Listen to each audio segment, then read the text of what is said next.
we have a graph y equals f of x, which happens to be a parabola, or at least appears to be a parabola, and it's been transformed. So we've gone from this graph to this graph. We're going to think of the transformations that will take this graph to this graph, and then we'll apply those transformations to our function to see what we end up with. I think you can see right off the bat that it's been turned upside down. Now, if you recall something about your parabolas, if the leading coefficient is positive, that's up. The leading coefficient negative is down, that's for parabolas. What kind of transformation will do this for us? Well, if, for example, we reflect this graph in the x-axis, then this point would go right there, this point would go there, that point would go there, and the whole thing would be turned upside down like that. That's a reflection in the x-axis, which turns y into negative y. So that will get us our graph upside down.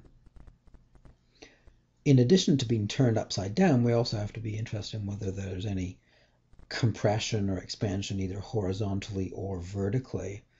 So let's investigate that after we do our reflection. I think it might be useful to do our reflection first in this case. So taking y to negative y, that's reflection in the x-axis.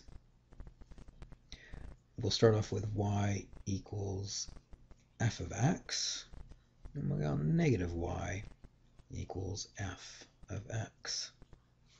So y has become negative y has become negative y. Let's draw that shape. This is the point 2, 4. So 2, 4 will become the point 2, negative 4 right there. This is the point 4, 4, which will become 4, negative 4. And here we are at, looks like 3, 2, which will become 3, negative 2. And notice that goes right about there. So there's my new shape.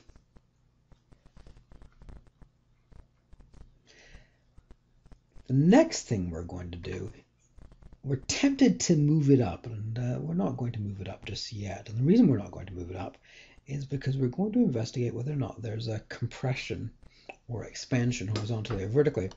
If we take a look horizontally, we can see that, look at the apex of it right there. Look at the apex of it right there. If we go over 1, down 1, and over 1, down 1, we land exactly on the graph. Whereas if we go here, over 1, down 1, we don't land exactly on the graph. So something has changed with regards to the shape.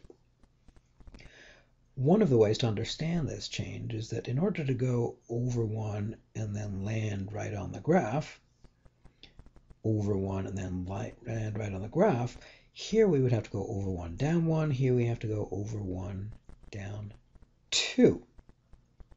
So we could accomplish this by compressing the graph vertically. We go from requiring a distance of 2 to requiring a distance of 1 to accomplish this. So 2 to 1, this is going to have to be a vertical compression factor 1/2. Right? So we're going to do a vertical compression factor 1/2.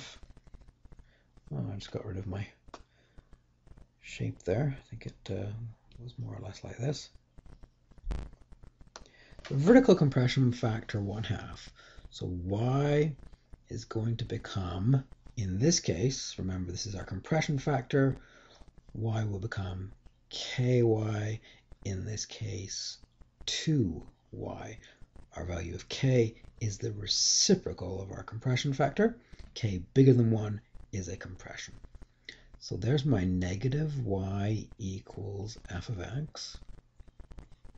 I get negative, and I'm going to replace y with 2y equals f of x. Now let's draw a new shape. So over 1 down 2 will become over 1 multiplied by my compression factor, and we get right there. So this appears to be our new shape. And we're very tempted just to change the shape right where it sits, but unfortunately that would be wrong. And let me show you why. Once again, I've got rid of the original shape there. Let me just throw it in.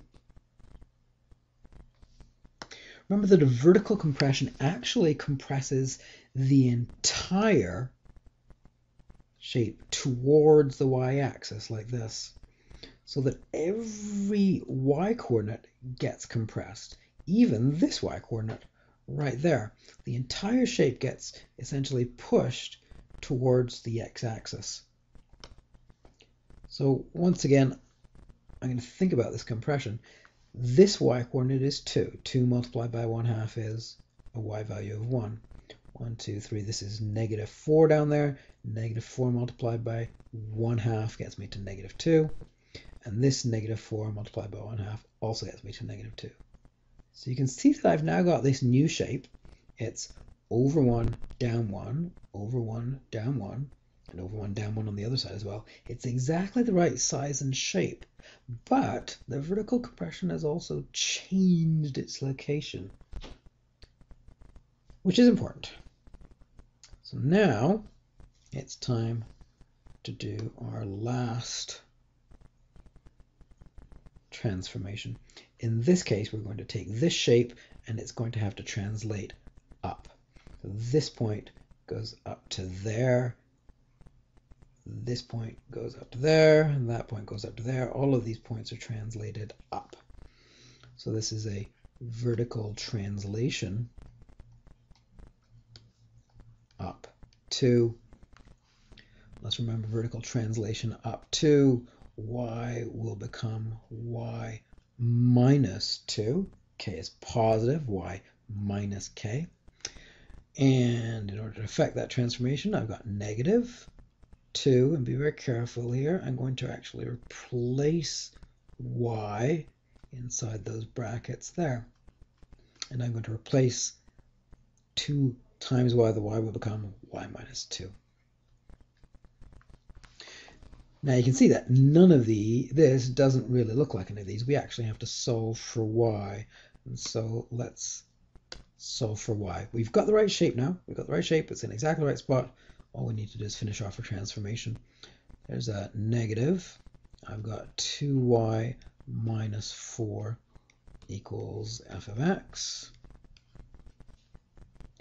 Or negative 2y plus 4 equals f of x.